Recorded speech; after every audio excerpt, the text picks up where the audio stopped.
Day.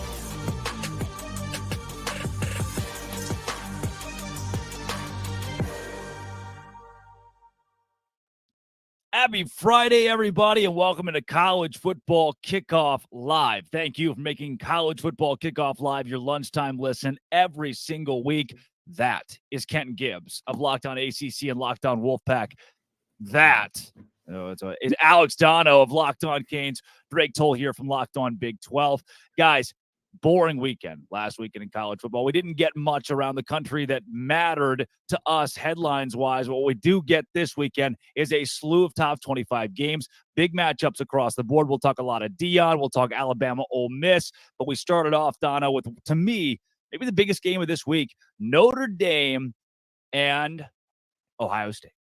You know, this is going to present opportunities for Notre Dame specifically when it comes to trying to cement yourself into the college football playoff picture. I also think it's a massive opportunity for Sam Hartman to get a little bit more love among the Heisman Trophy contenders. I know winning would be the priority for him over an individual award, but you know, this is a guy who has had a great career at Wake Forest up to this point, but being at Wake Forest flew under the radar a little bit. Now he's hit the big time at Notre Dame, and I look at this, and I know Ohio State are road favorites in this one, but I've gone both ways throughout the week in handicapping it, but I think this is a game that Notre Dame can and probably will win if they can exploit Ohio State's offensive line and just Ohio State's offense, period. I think this is a big one. I know that in the whatever head-to-heads they've had in recent years, those have favored the Buckeyes, but this is a gigantic game, Drake and Kenton, on a list of really good ones this week on the slate. Kenton, same for you. I mean, when you look at the amount of top 25 games, the amount of big matchups, and teams that could be knocked out of playoff contention altogether just on Saturday alone, what do you have your eye on? You know, it's hard to look away from this Notre Dame-Ohio State game for so many reasons. This is going to be a big game for me because my bold prediction to start the year off was what? Notre Dame was going to be closer to the playoff than Georgia.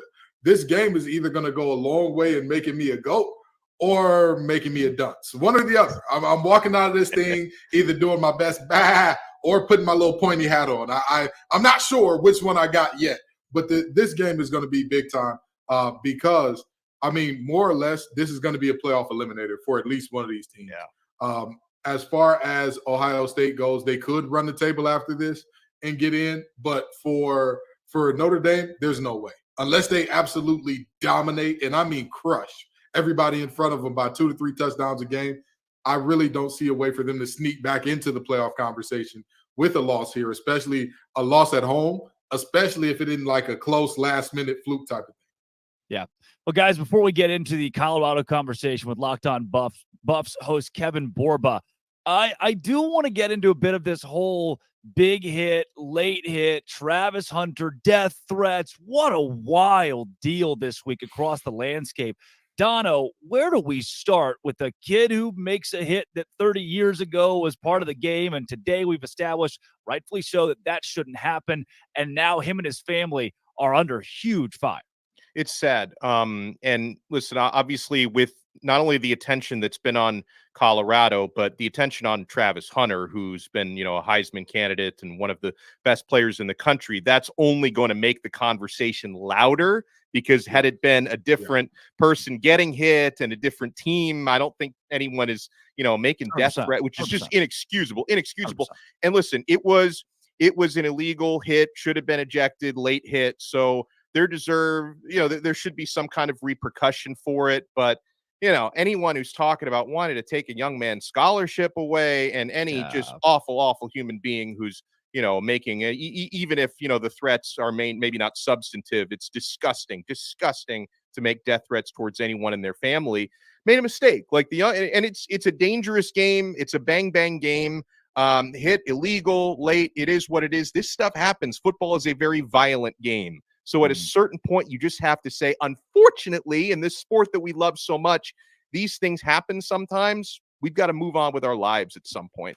Isn't that what Travis Hunter said? I mean, he came out in his Deion as well on his live stream in a onesie. Ken, I don't know if you've seen these, but he does. I guess he does a live podcast every week after these games, and he said, "Look, football is a violent sport." It seems like Travis Hunter even is at this point has forgiven every party involved. Absolutely, absolutely, and like Dono said, grown men, kids, young teenagers, young men, doesn't matter. Death threats to anybody, whether they be 45 or 4, is ridiculous. Is ridiculous. This young man has done nothing to warrant that and deserve that. That is going too far. The scholarship thing is going too far. However, I do think that there needed to be a conversation about an ejection happening because 100%. so many ejections for targeting over the years where guys were literally just playing football now, and there's an ejection. And here we have a case where the ball is clearly has already hit the ground. It is not catchable by any means, and you go and light a dude up. I think that there is a very good conversation to be had there about ejections, but all of this extra stuff beyond football, what are we doing? What are we doing? At the end of the day, this is a multi-billion-dollar game. Not going to deny that. This is a game that some of us have spent too many dollars and much too much time on FanDuel about. And toes. You know,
issues over there in Fort Collins. Borba, I'd love your perspective on all the buzz around Colorado football, because you're closer to the program than the rest of us. But at the same time, Coach Prime and Colorado have been arguably the biggest story in sports the last few weeks. All the ESPN shows and the debate shows, they tend to lead off on Coach Prime every single day. And, it's interesting to me as a Miami guy, seeing all, the Miami alums on the Colorado sidelines. I mean, can you get some of your guys? Can you get Mason Crosby and like Bobby Pesavento and Eric Bieniemy out at some games? But it's like, this is such a big story, Colorado football. It seems to be kind of transcending the sports world right now. Yeah, and they've had Michael Westbrook out there and guys like that too. So they've had some guys because they made sure to talk about the past culture and stuff like that. But no, I've been saying that I think Colorado's the fourth at the forefront of college football and just sports in general. Excuse me. And I also think that this is the most popular college football has ever been. If you look at it throughout history, I think maybe USC with Reggie Bush was the pinnacle. Maybe Miami when they were winning, but I've been saying this. I have people in my family, my girlfriend's family, people I haven't talked to since high school reaching out to me because they know I cover Colorado for Locked On and Athlon. And they're like, what is this about Deion Sanders? Like, why is he so popular? Like, I have random people I don't talk to asking me about Colorado football. And it's like the popularity of college football is at an all-time high because of him. They got 9 million viewers for a game against Colorado State where they were favored by 20. Or even the week prior, they were Texas, Alabama got 8.8. So more people cared about Colorado State than they did Texas, Alabama. And that was a top 15 matchup. So he's kind of changed college football. He's making it cool. On the sidelines, they had Offset, they had The Rock, they had Master P was there. Chauncey Billups and Kyle Lowry were there, which might have been tampering. I don't know. But they were there in the box. Like, there were so many famous people. It'd probably be easier to name who wasn't there. It's just because they're so interested in what he's doing. Borba, when we look at Oregon this week, this Ducks team, 21-point favorites, and we've talked about that. Bo Nix, is there a way? I mean, I told you there's no way TCU and Colorado is a game. I thought that this would be a blowout. The Horned Frogs would take it away in a landslide. And now this week, a lot of the talking heads are saying the same thing. Where do you sit with Oregon? Yeah, I think it's a very big possibility for Colorado to win. I think it's a situation they love to be in. They've kind of embraced the us versus the world role. And I think they kind of find it hilarious that they're 21-point underdogs. I don't know if that's going to work out for them, but I personally have predicted them to win. So I'll just put that out there. I think offensively, they could keep up with anybody in the country. And I'll say this because I see some looks, and it's like defense can win championships, sure, but offense wins you a lot of games. And realistically, they're like USC's defense last year. USC's defense last year was terrible, but they led the country in interceptions or turnovers forced. Colorado leads the country in turnovers forced. So if they could get one or two off of Bo Nix or maybe force a fumble, that's game-changing right there. And can Bo Nix and the Oregon Ducks keep up with their offense? Because they were kind of getting sliced and diced by Tyler Shuck and the Texas Tech Red Raiders, who have lost to Wyoming. And Wyoming's a good team, no offense to them, but Texas Tech wasn't the team we thought they'd be. And so I think there's a lot of credit being given to Oregon, which they deserve, but I also think there's a lot of discrediting of what Colorado's done so far. Dan Lanning said when he found out that Colorado was going to the Big 12, what if they won? That makes their exit important. Right. And I believe I don't know too much about Coach Prime. I ain't gonna pretend to know everything about him, but I believe that he made the game what? Personal. Yeah. Personal. It's personal, baby. He did. It's personal. Do you believe in this Buffs team to pull this one off? In your prediction, I know it's going to be biased. I don't care. I want to hear it from Borba. Do you believe that this Buffs team pulls off the upset? It's not biased. It's just honestly watching this team play. It's like they always find a way. Shedeur Sanders reminds me of Bryce Young from last year, where when he has the ball, I'm like, he's probably going to score right now. Like he just has that vibe to him. Yeah. And then the thing about Dan Lanning is like, what he said, was it wrong? No. Like, has Colorado done anything? No. But would I have said it with Deion Sanders and like his cult like following that kind of turn literally everything into something? No, I wouldn't, because now Oregon has a bigger target on their back. I think they already had a target on their back, and I think Colorado could win. It's kind of like the same situation we've been dealing with this whole time, and so I'm just going on the other side now because I've doubted them twice now. So I'm like, I'm just gonna flip the script and be like, you know what, I think they could win, because Offensively, they have stars. Defensively, they could force turnovers, and while they can't really stop people, if you get a pick or a pick six like they did last week, that could be a game changer. And then their coaching staff are phenomenal at in-game adjustments for the most part. Their offensive coordinator we've seen him twice be silenced for a quarter and then put up like 400 yards of offense in the ensuing 3 quarters. And then defensively, they need a lot of work there, but I think they're getting more guys back from injury, and so that'll help as well. More transfers to learn, guys. Kevin Borba, your team is undefeated and a contender and has the biggest game of the week. Thanks for joining Locked On College Football Kickoff Live. Thanks for having me, guys.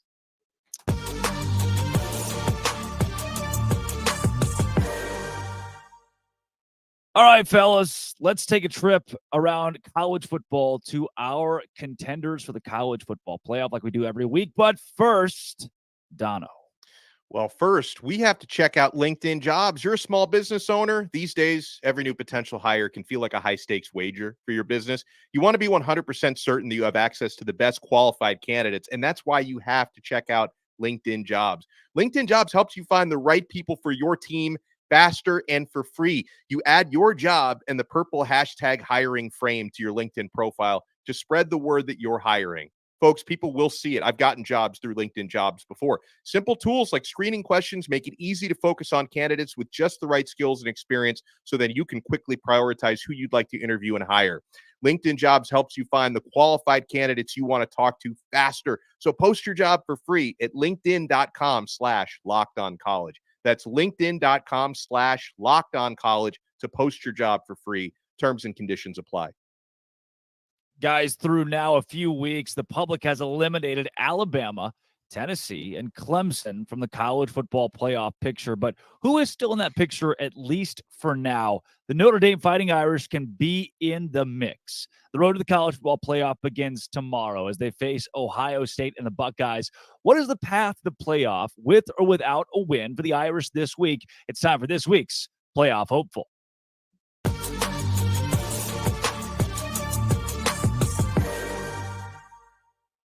Woj joins Locked On College Football Kickoff Live. Our Woj, that is. Tyler Wojak of Locked On Irish.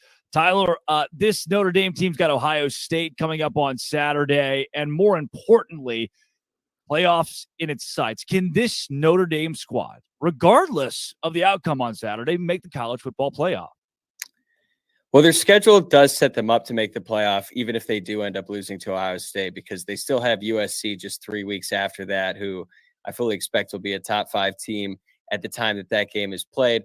Not to mention Clemson later on in the year. I know that Clemson right now, stock isn't too high on them. But if they turn things around and Notre Dame goes 11-1 with a loss to Ohio State, then yeah, I think they're definitely capable of being a playoff team. And I haven't even mentioned the possibility that they beat Ohio State. And I think that's definitely a possibility as well.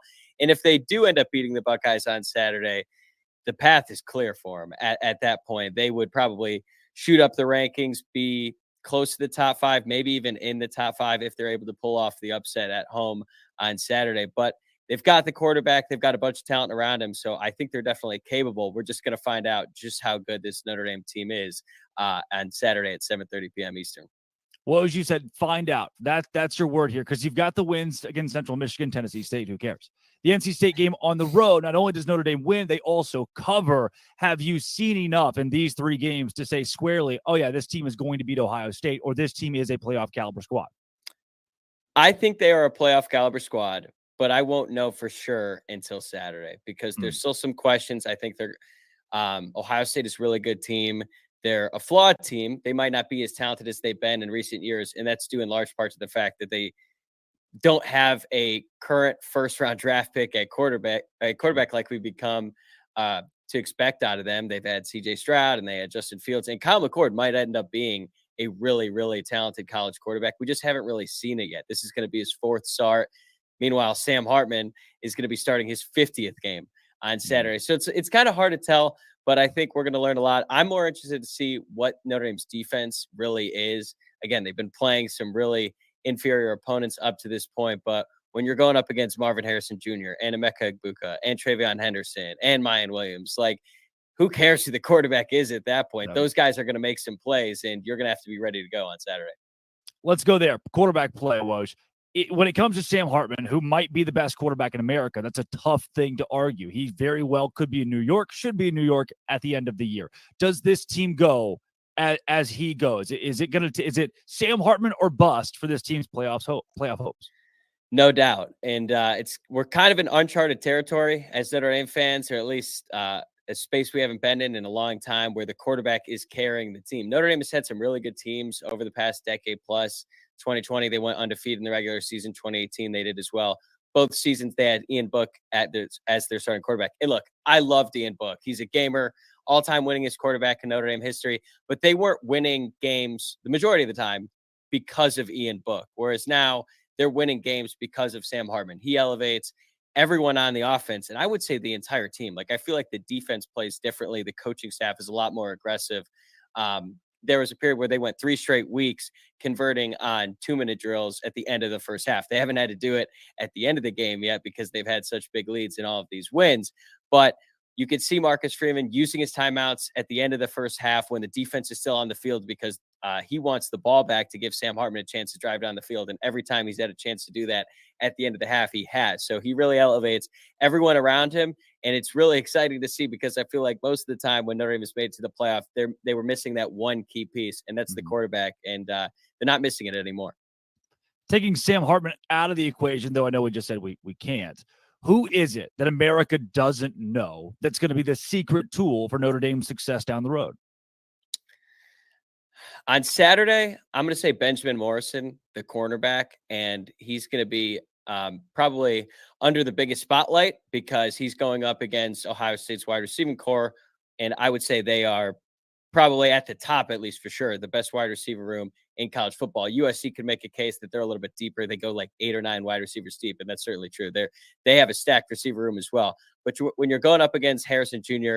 and Egbuka, like, those guys are so good. But I think Benjamin Morrison is a future first-round draft pick at quarterback. At Notre Dame, we don't get a whole lot of those. So he's going to have a great chance to prove why he's so good. Last year, he sort of burst on the scene in that Clemson game when Notre Dame upset. I think Clemson was ranked 4th at the time in Notre Dame Stadium. Benjamin Morrison had 2 interceptions, one of which was returned for a touchdown. He was a freshman All-American. This year, a lot of expectations for him in the Notre Dame fan base, and now he's going to have to. He has the chance to prove it in front of the whole world on Saturday. Woj, thanks for joining the show today. Of course, man. Anytime.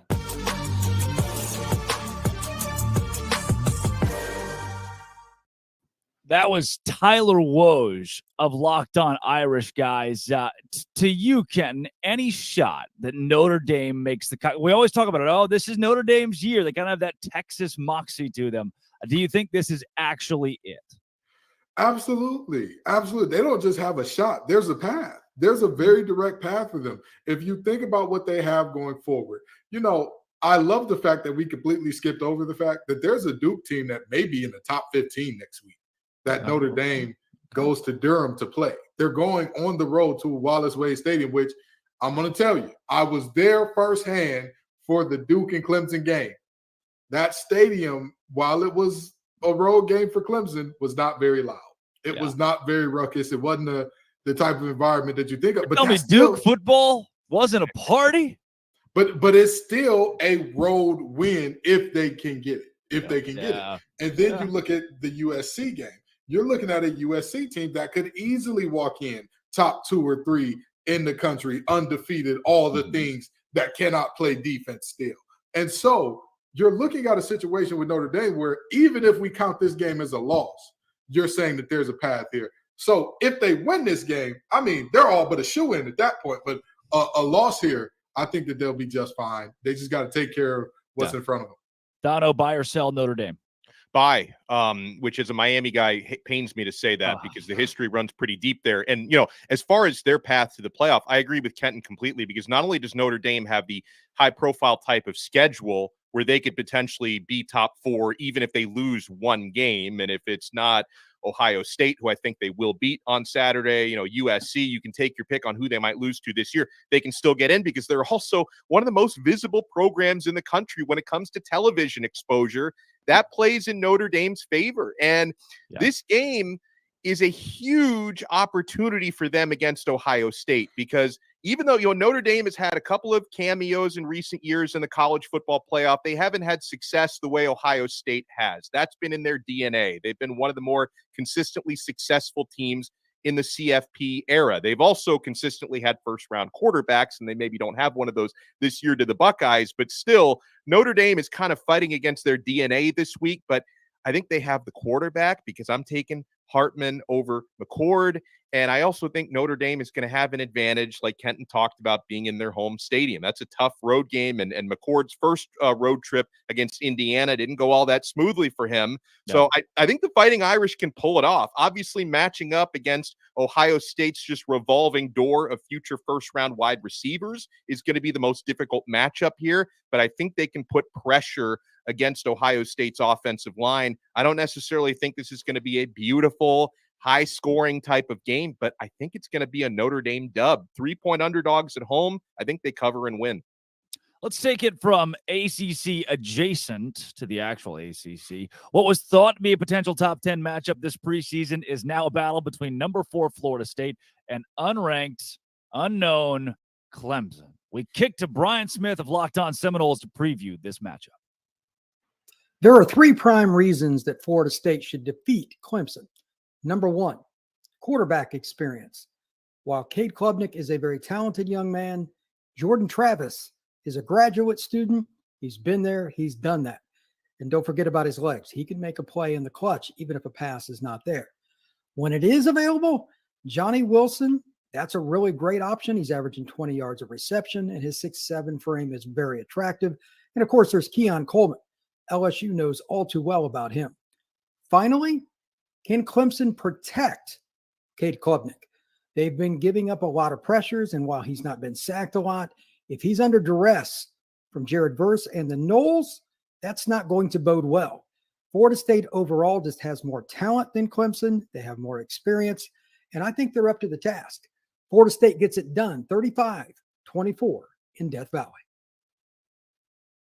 That is a double-digit pick from Brian. Clemson over Florida State. What I do like about this game that bodes well, Dono, for Clemson is that it's 11 a.m. I mean, or bodes well for Florida State, I should say, is 11 a.m. I mean, this is not a night road test. I mean, yeah, it's just not all college football is looking at this. It hasn't become the marquee matchup that it was supposed to be, and to me, that almost helps Florida State just roll in a game that they are certainly expected to win. Well, I don't think Clemson has been a home underdog since the George W. Bush administration. And I wasn't even alive for that, Dono.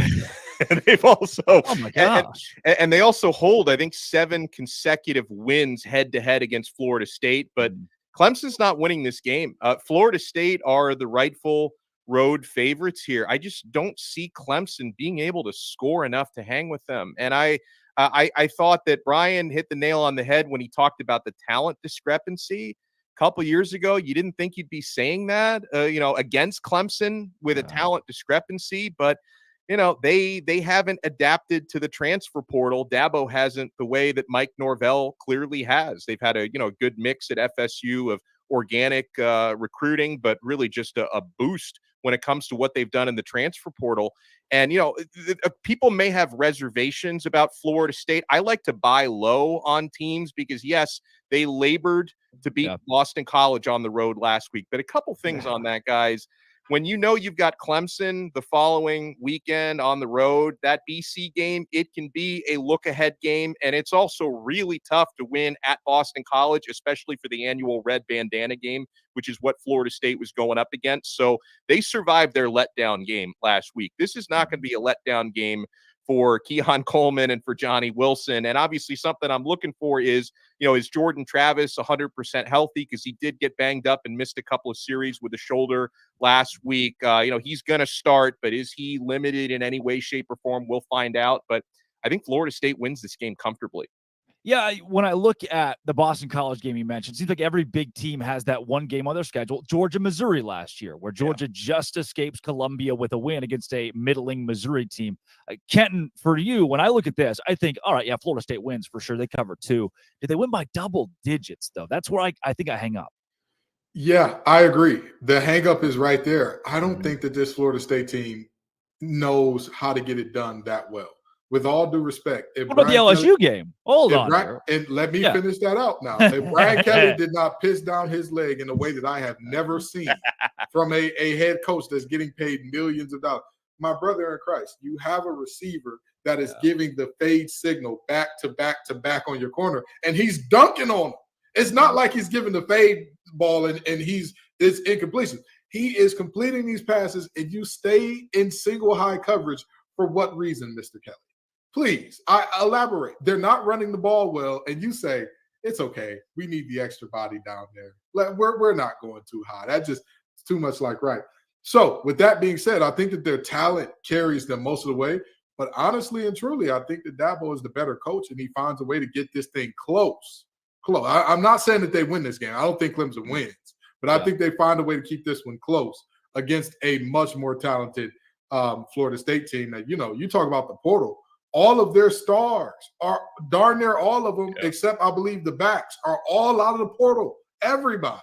Yeah. And so that's, you talk about the future is now old man mentality. That's got to be how Norvell is looking at Dabo. Hey, buddy, you get with the times and you get rolled over, and they're going to get rolled over in this one. Well, Dabo will always appreciate your thoughts and prayers. He's going to need a couple of extra this week as Clemson takes on Florida State. Coming up next, we take you around the conferences, the power conferences in college football, as we talk all of the biggest games in a big weekend. But first, let's bet on those games. What do you say, Dono? Oh, I'm down for that task. Guys, FanDuel, we are having so much fun each and every week. You can snap into this NFL action with FanDuel, America's #1 sportsbook. Right now, new customers get $200 in bonus bets guaranteed when you place a $5 bet.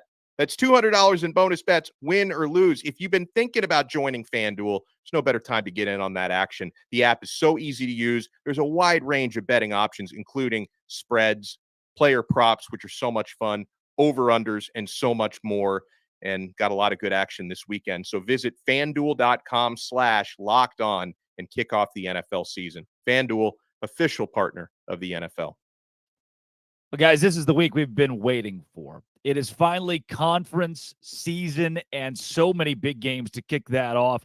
And ranked versus ranked as well. How do we keep up? We go around the country. In part one of our Conference Confidential, kicking us off, as always, is Craig Sheeman from Locked On Big Ten.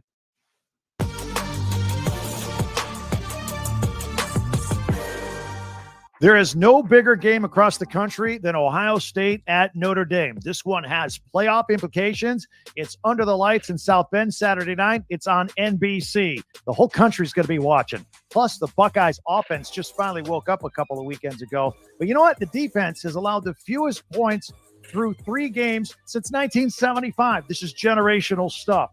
Meanwhile, Notre Dame is led by quarterback Sam Hartman. He's the real deal. 13 touchdowns, no interceptions so far this year. And you want to get the remote control out because while that game's going on NBC, on CBS at the same time, we're going to white out at Penn State as they host a very stingy Iowa Hawkeye team in a battle of undefeated top 25s. Another battle of unbeaten square off in Ann Arbor Saturday afternoon as Rutgers visits Michigan. This will be Jim Harbaugh's first game on the sidelines following his 3-game suspension.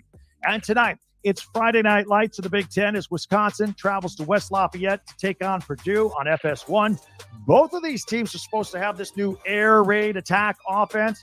Let me tell you something. Badger quarterback Tanner Mordecai, that's not what he's about. That's not what Wisconsin does. They still have their traditionally strong running game. They should use it. Meanwhile, I'm very intrigued by the arm talent of Texas transfer and Purdue quarterback Hudson Card. I think he's something to watch as the season goes on. He's very good. Season's a third over. I'm sad, but it feels like it's just getting going. Enjoy the games. I'm Craig Sheeman for Locked On Big Ten.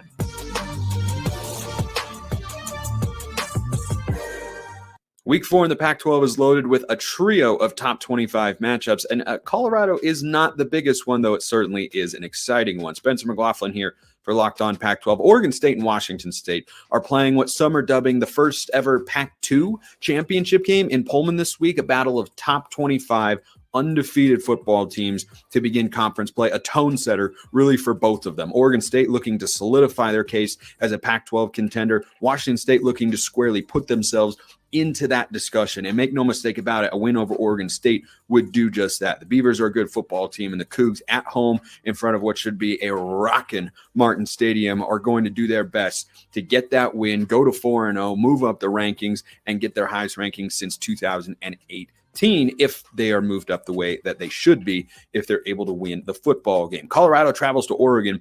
They're 21-point underdogs. Where have we seen that before? It always makes it interesting, and it always is with Coach Prime. UCLA also travels to Utah to take on the Utes. Looks like Cam Rising might play for the first time in 2023. But for Oregon State and Washington State, it's about which quarterback plays better, Cam Ward or DJ Uiagalelei. Both guys at their peak are really good quarterbacks who are productive and lead their offenses in a really, really solid fashion. But at their worst, they're guys who are completing a low percentage of passes and turning the football over, putting it in harm's way, and that can really stifle things offensively. I think Cam Ward has to play better than DJ Uiagalelei in this game for the Cougars to get the win, because I trust Oregon State's run game more than Washington State's. But this is a battle of two solid defenses who are going to be playing a game that feels like it's about more than just football, and that's because it is. 3 top 25 matchups, 6 games overall this week in the Pac-12 are going to be really, really fun to see how things shake out.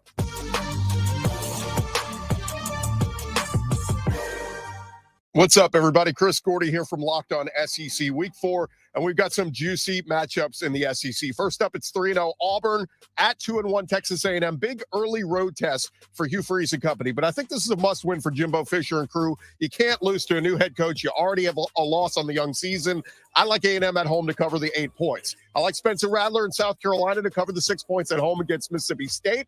I like LSU to beat Arkansas at home, but not to cover the 17.5 points. That's too many. And the big one, it's Ole Miss at Alabama. It's Luke Skywalker versus Obi-Wan Kenobi, but Obi-Wan's team is struggling. Alabama going back to Jalen Milroe at quarterback, not looking great. Bama only a 6.5 point favorite. But with all Lane Kiffin has going for him, Jackson Dart playing extremely well, Pete Golding running that defense. If Kiffin can't beat Saban here, he may never get it done.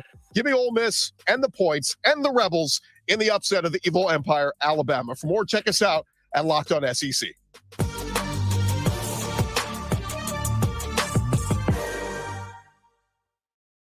Wow, Gordy wearing a Joe Burrow shirt with pride this week. Tell him what it is, Chris Gordy.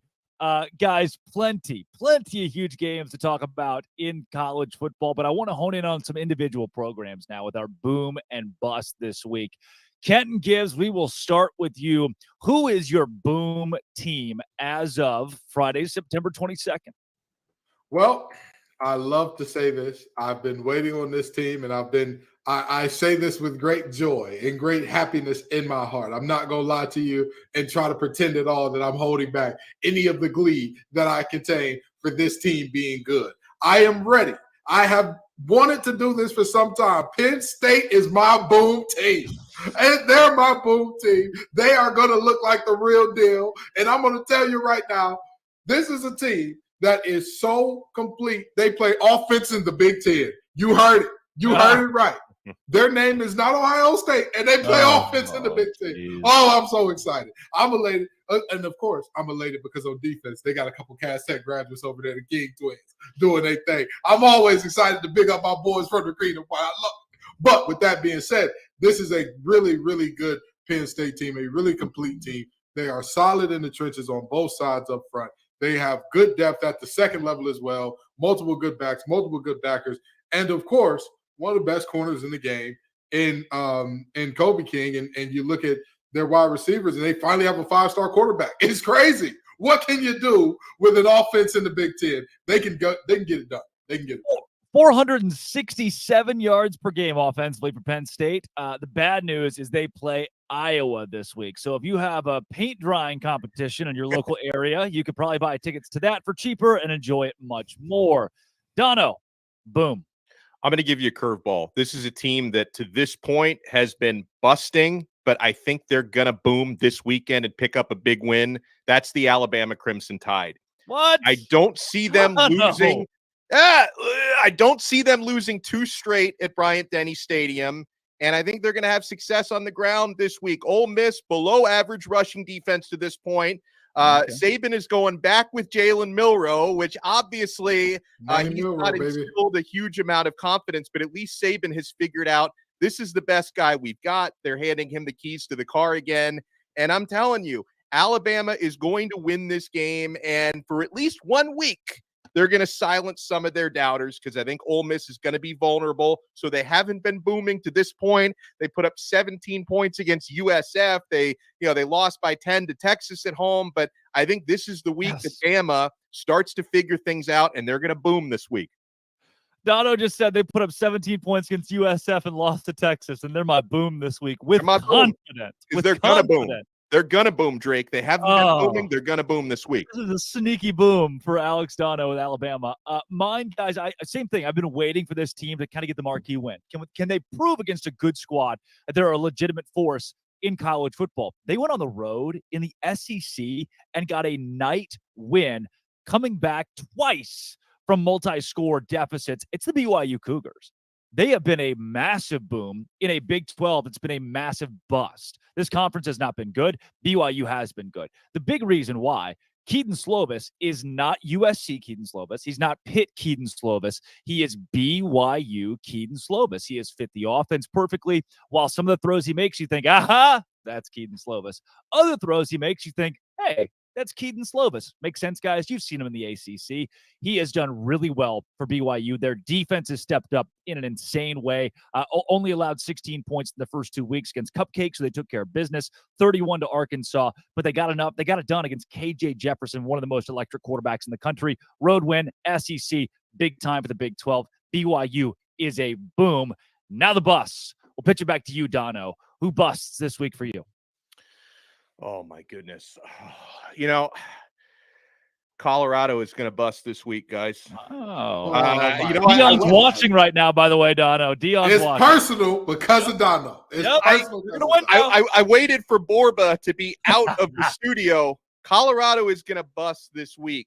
Oregon is going to handle them at the line of scrimmage. And, Borba talked about it being without Travis Hunter. That's definitely going to hurt them more on defense since it's going to hurt them on offense, but it's going to take away their best cover guy. And, Deion talked about cornerback by committee this week. They've got a 5-star true freshman in Cormani McLean who, cares more about his social media than actually getting better and developing. So I don't think we're going to see much, if at all, this week. Okay. Everyone went crazy about Colorado. I see like Michael Irvin is doing a social media post where he's like crying tears of joy because they beat a team in double overtime that lost to Washington State by 26 points in their previous game. Oregon is going to boom this week, which means Colorado is going to bust. All right, Kenton, who's your bust right now?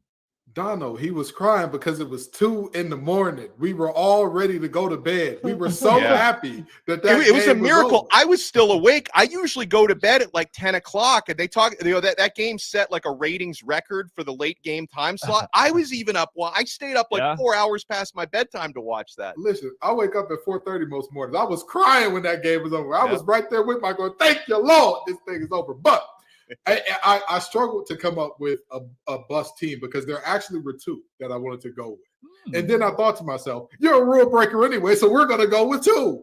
I've already talked about both of the teams that are playing these teams have already been talked about. Iowa, I don't know why anybody would rank that team. I don't know. What's better, Kenton, is they are undefeated and just haven't moved in the rankings. They started at 25.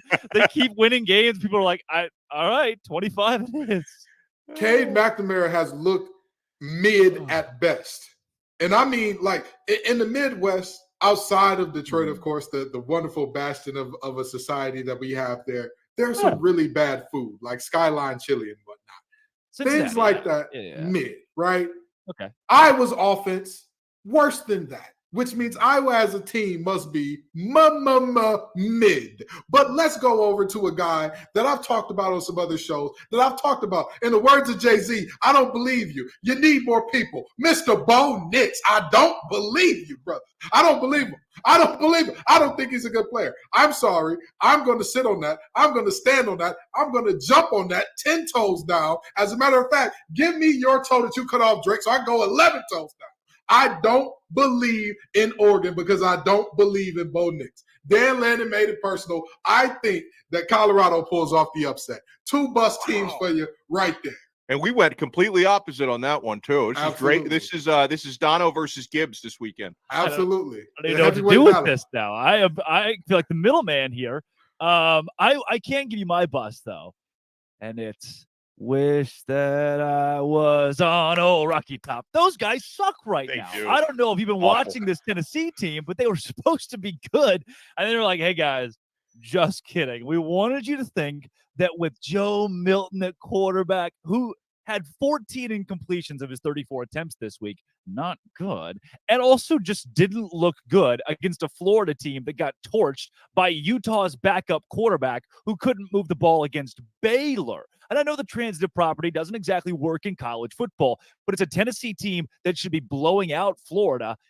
Home, road, Florida's coach is going to get fired. He's not very good. He's bought himself time because Tennessee pissed down its own leg. 29-6, not only did Tennessee lose, Tennessee got beat handedly at Florida and only put up 16 points with Joe Milton at quarterback. Jalen Wright, Jabari Small, like we were supposed to see a balanced running game and passing game from the Volunteers. We have seen none of that to this point. They have been disappointing. And look, I get it. Earlier this season, they beat up on Virginia to open the year. Guess what, guys? Dono, you mentioned Virginia's just bad. It's just a really, really bad football team. And Florida, to a certain extent, also pretty bad. What we've seen from the Gators. And you know, not only did Tennessee lose, they did not compete against the Gators. That's a bust for me, 100%. We got time for one more boom for each of you guys. Let's lean on the positive here. Adano, give me another boom for you.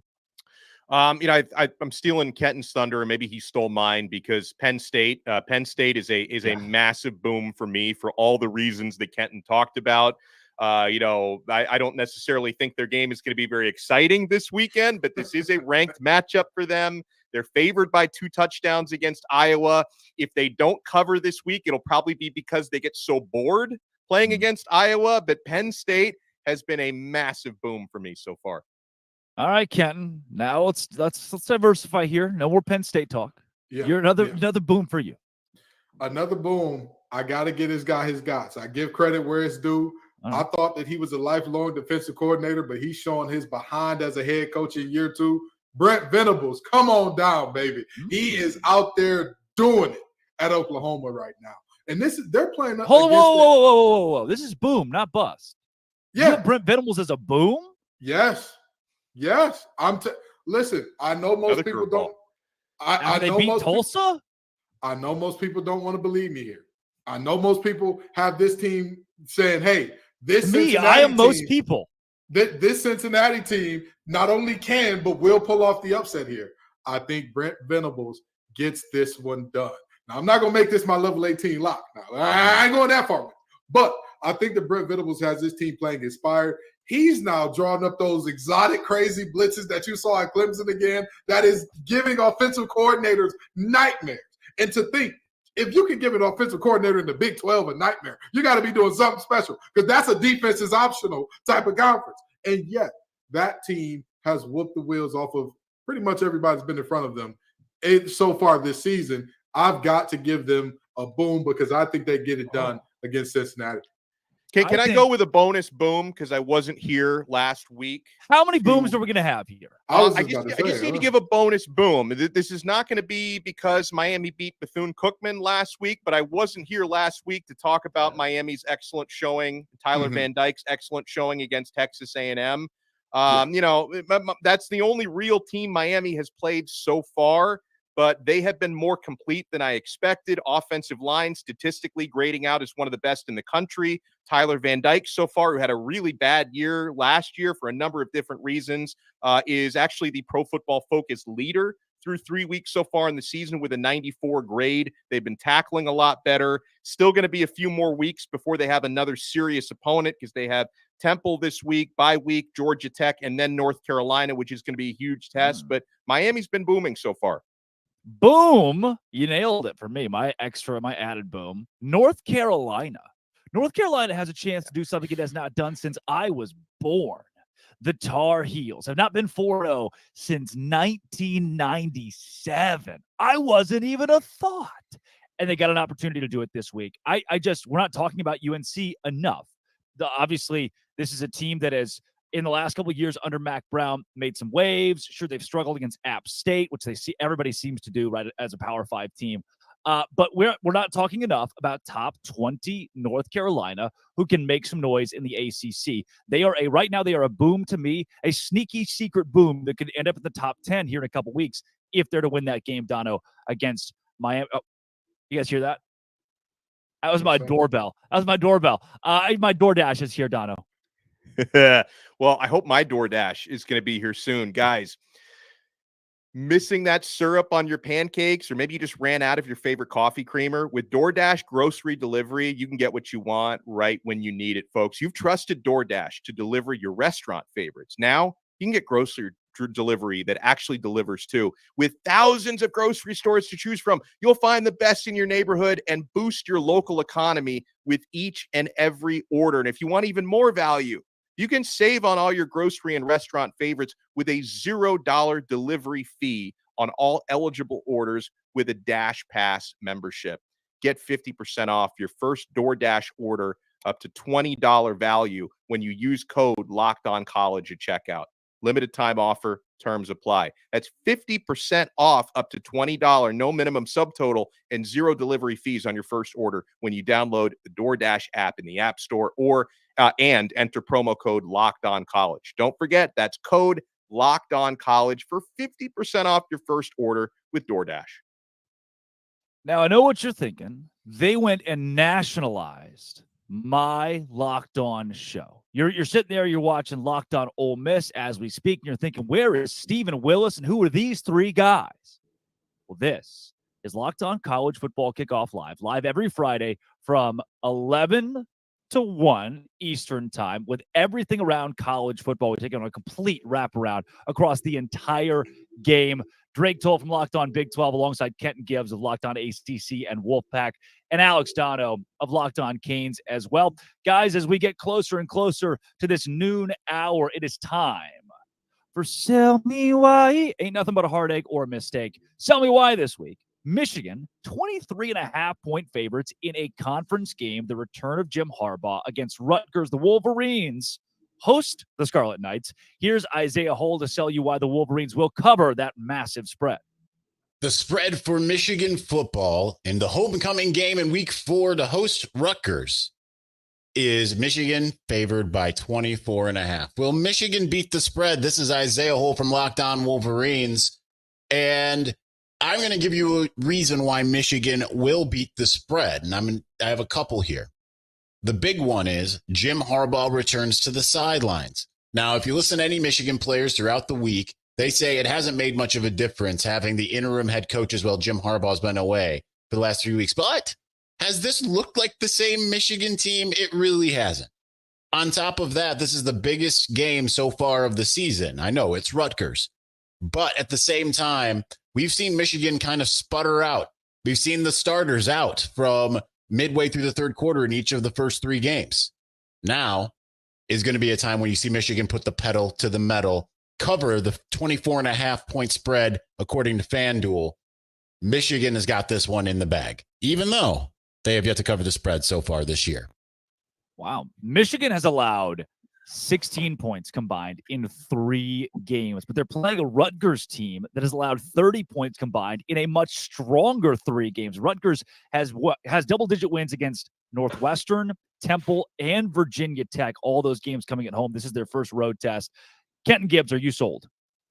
I'm sold on Michigan covering this. Yeah, I honestly think the Fighting Greg Schianos haven't played anybody that's super quality so far this year. Well, neither is Michigan, Kenton. Yeah. Exactly. I mean, I'll give you that. But if I'm looking at these teams, anybody who's listened to me talk on these shows before, I always tell people before week 4, we're all taking shots in the dark and guessing. And if I'm taking a shot in the dark and guessing, hey, based on what I've seen so far, the little bit of information I do have, filling around in the dark, doing my best Stevie Wonder impression, I think that we're for sure going to get Michigan covered. Yeah, not just a little visually challenged, not blind. You know, need a little help every now and then. But I think Michigan gets this done, and I think they cover. He sold me. Why? He sold me on this Dono? He didn't sell me, because if the way you end your statement is, even though they haven't covered a spread yet this year, that doesn't make me too confident in betting a spread this big. It's all about the margins here, Drake, because if it was Michigan minus 20.5 instead of 24, 24.5, I'd say, okay, they'll probably win it by 3 touchdowns.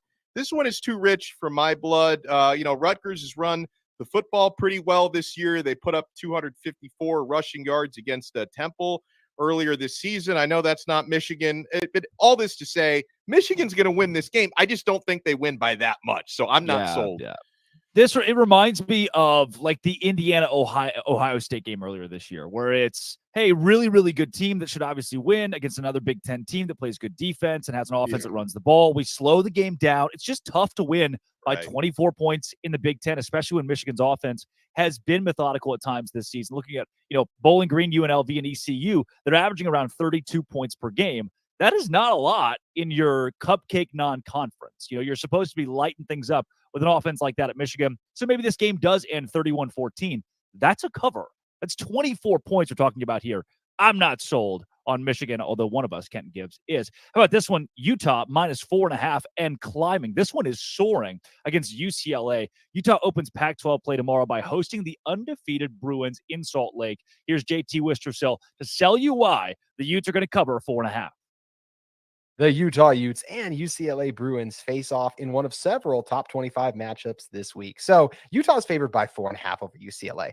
And if I was you guys, I would be all over taking Utah to win big in this one. Even if Cam Rising doesn't play, I still like Utah to win this one by more than 5 because of their defense. Utah has yet to give up more than 14 points in a game, and they've only allowed a combined 31 points through 3 games so far. And that's not just from playing a cupcake schedule. They've taken on Baylor, Florida, and even Weber State, who is an FCS team, but they're a top 10 FCS team. So this Utah defense is tested. They got a lot of returners from last season and a lot of really prime players who are ready to step up. The Bruins will be starting 2 freshmen, Dante Moore at quarterback, who will be making his first ever Pac-12 start. And he'll be doing it against one of the toughest road environments in the Conference of Champions, because this is a Utah team that is 28-2 at home going back to 2018. And the Bruins have not fared well under Chip Kelly going to Utah. So take Utah to win big in this one. Wow. One host tells us his team never covers the spread. The other tells us 28-2 in the last 30 games in Salt Lake City. That is enough. I am sold. I think Utah is still the best team in the Pac-12 with consecutive championships until I see otherwise. Canton, give me Utah in this game to cover. They're going back to back to back. This is not a Utah team to be trifled with or messed with. And for all the talk about Deion is personal, I think that Whittingham up there at Utah is doing the exact same thing, just in a much more quiet manner. This is a team that they're the Rodney Dangerfield of college football. They get no respect at all. And yet all they do is put on their best DJ Khaled impression and win, no matter what. So with all that being said, I think that Utah covers this one easily. Dono? Now I am sold. I think Utah covers. I will be interested to watch this game because this is where all the high school recruiting coverage comes in for me, because Dante Moore on the UCLA side, it's going to be a very big moment for him. His team is not going to win this game. They're not going to cover, but that's one of the more impressive high school quarterbacks I've watched in person in recent years. I think that kid's got the stuff. I don't think this Saturday is going to be his time. I think his time's going to come a little later. We got a whiteout on Saturday night. The number 7 Penn State Nittany Lions, 14.5-point favorites over the number 24 ranked Iowa Hawkeyes in Happy Valley. Zach Seiko will sell us why the Nittany Lions will cover 14.5.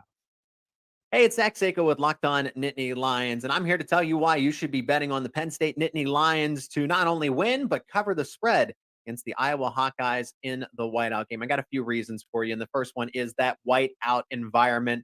Whiteout conditions in Beaver Stadium in Happy Valley, Saturday, September 23rd. When you have a whiteout game for Penn State, it's already a 7-point, 10-point advantage in favor of the Nittany Lions, so you give them an automatic 10 points to start when it is the whiteout game when it comes to the spread. And we know that this one is 14 against the Hawkeyes. The second reason here is revenge. Penn State has a lot of revenge on the mind here. As back in 2021, when Penn State and Iowa were top 5, they met out in Kinnick Stadium. Penn State should have won that game. lost Sean Clifford. They were up by double digits. The injury to Sean Clifford just derailed everything. And then they lost the game, and everyone was saying, all the Iowa Hawkeye fans and coaches too were saying that Penn State players were faking injuries. Not cool. James Franklin's definitely going to remember that. And the third reason is Penn State's just significantly better going into this game. The roster is intact. Iowa Hawkeyes are facing some injury concerns. They're going to be without their leading wide receiver and Luke Lachey. He's also their number one tight end. They're going to be missing their 2 running backs, their first and second string running back. They got to go down to 3rd on the depth chart, and a defense that is going to be feisty. They're going to blitz a Cade McNamara, who's not very mobile. Those are my 3 main reasons why Penn State gets it done. They win, they cover the 14, and it's going to be a fun whiteout, at least for Penn State fans. Anyway, subscribe to Locked On Nittany Lions for more Penn State football content. Me. Penn State beat Illinois 30-13. That is not covering. It's covering 14.5, but it's not covering against an Illinois team that's not near as good as Iowa. And in the Big Ten, again, it's tough to win these games by more than a couple scores. 24-14, 27-14. Once again, I am not sold on the Nittany Lions despite a whiteout. Let's take it to Dono. If Penn State wins by more than 14.5, I wouldn't be surprised, but I'm not putting my money on this one, guys. This is a good abstain, right? This is a good abstain. This is a good abstain. It's like if they win by 3-4 touchdowns, would it surprise me? No. Am I willing to put my hard-earned money on it? No. Now, why I would lean to, Penn State winning this game by close to that number is, he talked about all the injuries on Iowa's offense. I just don't think Iowa's going to be able to score consistently. But then at the same time, with that zone defense they play, I think they're going to keep everything in front of them, and maybe the chunk plays won't be there for Penn State. So I could see this one being a little bit in the muck, so to speak, and not being that high scoring of a game. So all this to say, I'm not sold. I'm going to say this, and I know some people are going to look at me and say, Kenny, you're talking out both sides of your mouth. You're reneging. I think he's selling us a lemon here. Yes, Penn State is my boom team. I'm not buying. I think that Penn State has control of this game from the start. Yeah. I don't think that we ever think that Iowa is in it, but I'm not seeing covering a large spread here. I think that they, again, get control, maintain control, win the game handily to where nobody ever thinks that Iowa was really in it if you watch the game. But I think the scoreboard is going to say that this game was much closer than it actually was. I agree. Good abstain. Again, he's selling you a lemon. He's selling you the Maserati with the Honda Accord engine in it. Don't do it. Don't buy it. This ain't a good bet. Hands off on this. Well, and you know what? I this is a situation where, and I know we'll talk a little bit more about betting later. I'm not betting this number, but if I do one of those like fun lottery ticket parlays, I'm definitely putting the Penn State, just the money line in there. Yeah. If I'm going to pick like 8 winners and try to get crazy odds, because Penn State's going to win the game. I just don't know if they're going to win by enough. Right. Well, you think about this again, Big Ten. This is a Penn State's in control 24-7 late in the fourth quarter. Iowa puts up a garbage time touchdown, and the score looks much closer than the way Penn State actually dominates, or even, again, 27-14 is not a cover in this scenario. That's why I can't be sold. I can be sold, though, on Ole Miss to at least give Alabama a run for its money, and whoever runs out at quarterback for the Crimson Tide. Let's go with Locked On Ole Miss to preview this game.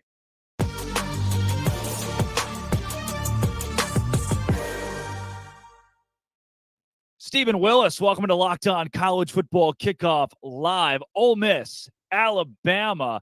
Ole Miss about a score underdog in this game against a Bama team that has been, they are middling themselves the last few weeks. What do you make of this matchup? Can the Rebels win? I think if it's not going to happen now, when is it going to happen? If Lane Kiffin's ever going to beat Alabama and Nick Saban, this feels like the year, despite what Dono says. So we'll see exactly how that goes. Now, tell me this, Stephen.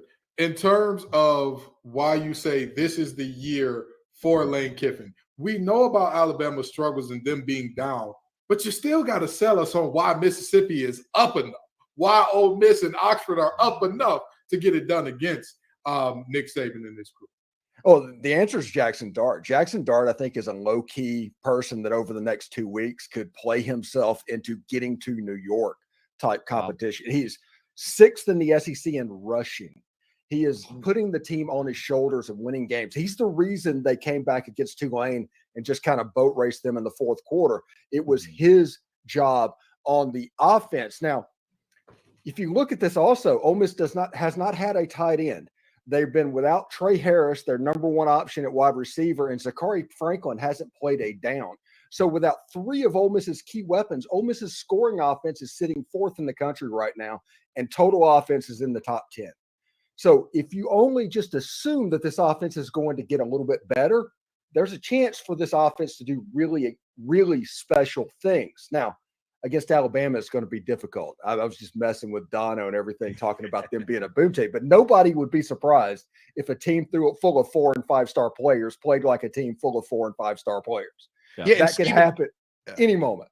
Yeah, and even though I did predict a Bama bounce back performance, at the same time, there are few things in life I enjoy more than watching Nick Saban lose. It's just there's something special about that. So my heart is certainly with Ole Miss this weekend. But with that said, you mentioned going up against a team full of 4- and 5-star talents. Alabama clearly has weaknesses. We've seen those already exposed this year. But what if Alabama's strengths do you worry about most? Where do you see the toughest matchups? This is absolutely weird, but I'm worried about Jalen Milroe and the deep ball because if Ole Miss gives up explosive plays and Alabama can get this game into the 30s, Alabama's probably going to win this football game. If it's under 30, I think Ole Miss has the offense to pull this out in the end.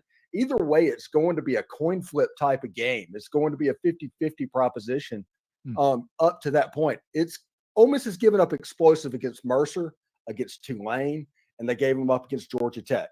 If they give them up against Alabama, Ole Miss might lose this game. But if they can shore it up on the back end of the defense, and Pete Golding is returning to Alabama, Lane Kiffin wants to beat Lane Kiffin more than any other coach that he's ever gone against, so much that he's like quoting Taylor Swift lyrics to troll Alabama this week. It is a bizarre dynamic, but I think you're going to get the best of the Ole Miss football team. And Jackson Dart, low key last year, Dallas Turner, they had that horrible face mask against him. He pushed his head in the ground. All of that stuff that actually got photographed and remembered. As soon as the Georgia Tech game was over, the first thing that Jackson Dart was talking about was playing Alabama. Wow. So that's something we should keep an eye on as well.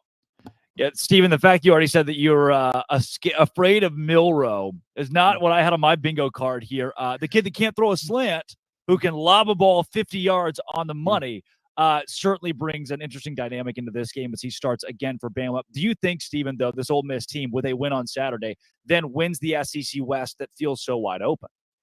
I think they have a good shot. This is what I call a program game. And it doesn't necessarily matter that it's Alabama or they're down or anything like that. This is a game that it's time for Ole Miss to win this game. It's time for them to turn that corner. When coaches always talk about, hey, we are close to turning the corner. We are about to turn the corner. This is a corner game. So for Lane Kiffin and the Ole Miss Rebels to start being taken seriously and relevant on the national scheme and in the SEC conversation, Ole Miss has to win this game Saturday. Now, Stephen, you've had me on your show. We've talked Ole Miss and the explosives. We've talked Lane Kiffin and all the things. We've talked Lane Kiffin and how his name is always it used to be SEO fodder before Coach Prime came along. But I want to ask you one question before we get you out of here. Do you have your popcorn ready, brother? Oh, I am absolutely fired up about this. And Lane Kiffin's been in rare form this week, by the way. It's been very low-key because whenever Lane's talking, he's been talking about how Alabama is the best football team that's existed in the last 15 years. And Bryant-Denny is the toughest place to play. And I think he said one of our players would be recruited by Alabama and all of that. But behind the scenes on Twitter, like I said, he's tweeting castles crumbling at Alabama. He's tweeting the score of the USF game at Alabama football.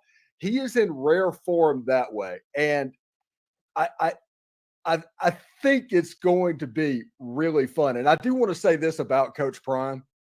I do appreciate Deion coming into college football because Lane Kiffin was the coach that was rumored for every job that came open for years until Deion Sanders came into the league. And now Deion Sanders is coming up for everything. That's the first name that pops up. And I'm appreciative for the year off.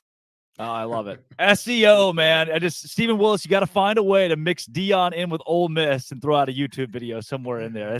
It's a great thing. Stephen, thanks for joining the show this week and selling us on this Ole Miss Alabama game. No problem, guys. Great show.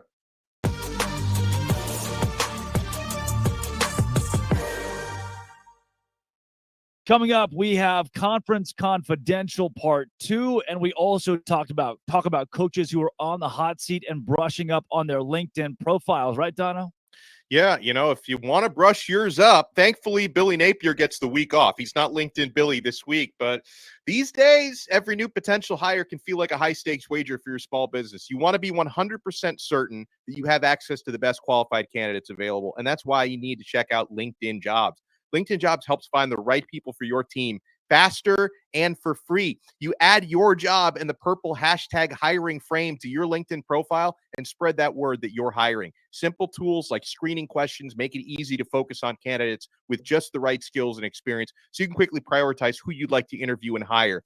It's why small businesses rate LinkedIn Jobs #1 in delivering quality hires versus leading competitors. You've got to try it. LinkedIn Jobs helps you find the qualified candidates you want to talk to faster. So post your job for free at linkedin.com/lockedoncollege. That's linkedin.com/lockedoncollege to post your job for free. Terms and conditions apply.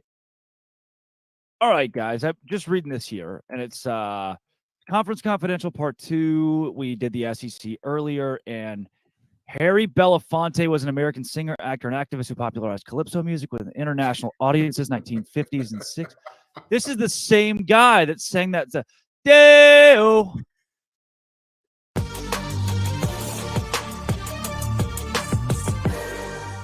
Deo. Wow, the Big 12 this week.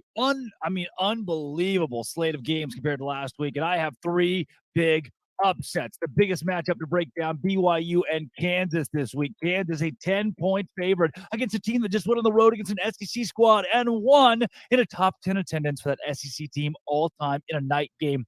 BYU, the hot hand. Why would I not ride it? The Cougars get it done. An upset in Lawrence, Kansas. There's another big upset coming to town. It's the game that none of you will want to watch. I don't want to watch it.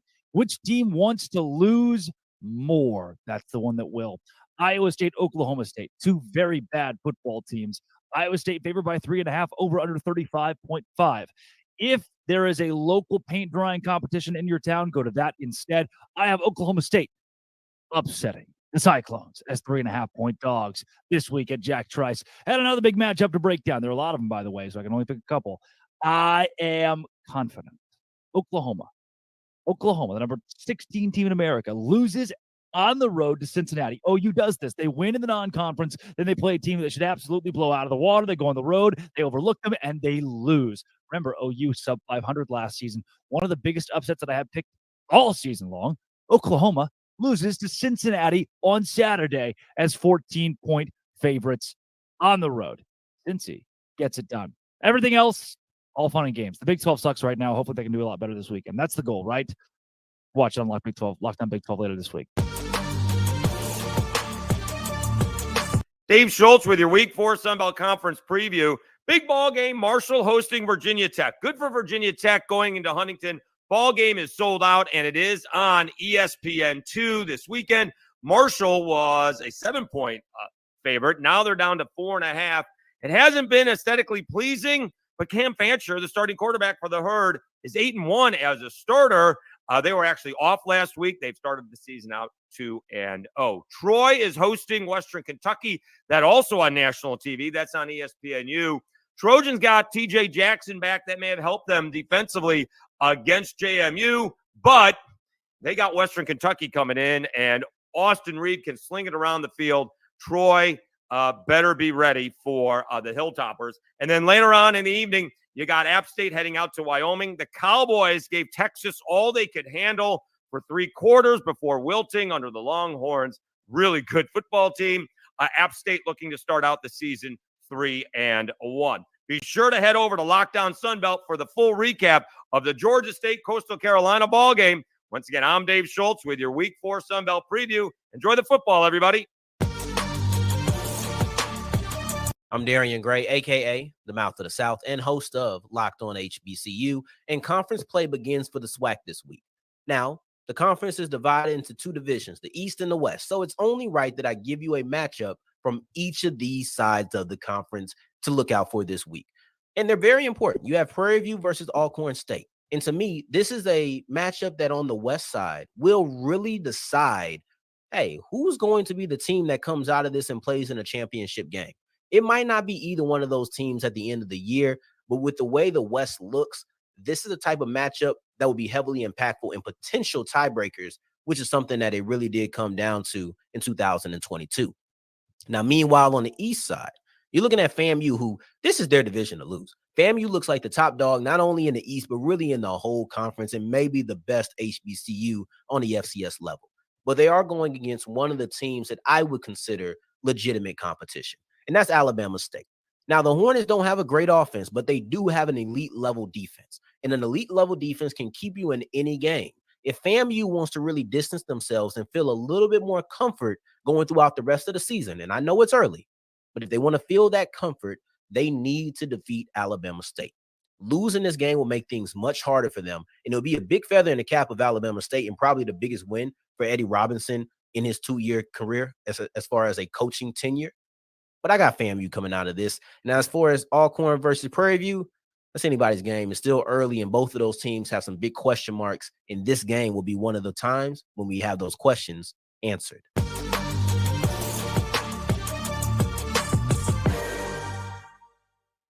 Wow. Daylight come, and we want to go home. Drake Toll, Kenton Gibbs, Alex Dono, Lockdown College Football Kickoff Live. That was Conference Confidential. One of the things that I heard from the super good-looking Big 12 guy is that Cincinnati's going to upset Oklahoma. And as we talk about our prove-it-week teams, guys, to me, this is a prove-it week for Oklahoma. Can they prove that in week 3, week 4, coming into conference play, that they can beat a team they're supposed to? Because we all know the Kansas State losses they've had the last couple of years. They had a 6-7 season last year. This OU team, Brent Venables, they need to prove me something, even as 14.5-point favorites at Cincinnati, the same team that lost Miami of Ohio but won on the road against Pitt. Cincy, Oklahoma is a game that I have my eye on, and I do think Cincinnati pulls that one out. Who needs to prove something to you this week, Kenton Gibbs?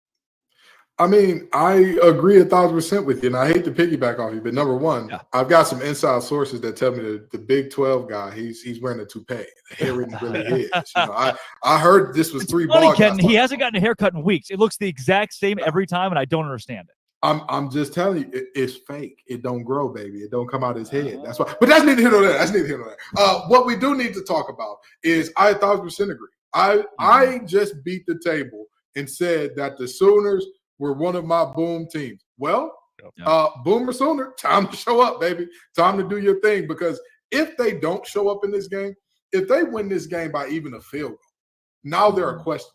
Now there's, are you this good? Because we saw you struggling against SMU. SMU now is technically a Power 5 team, thanks to some finagling and some haggling with the ACC and all that good stuff. Thanks to some money that we don't know where it came from, but they raised a couple $100 million overnight. I wish I could raise a couple $100 million that quick. Just give me $8 million.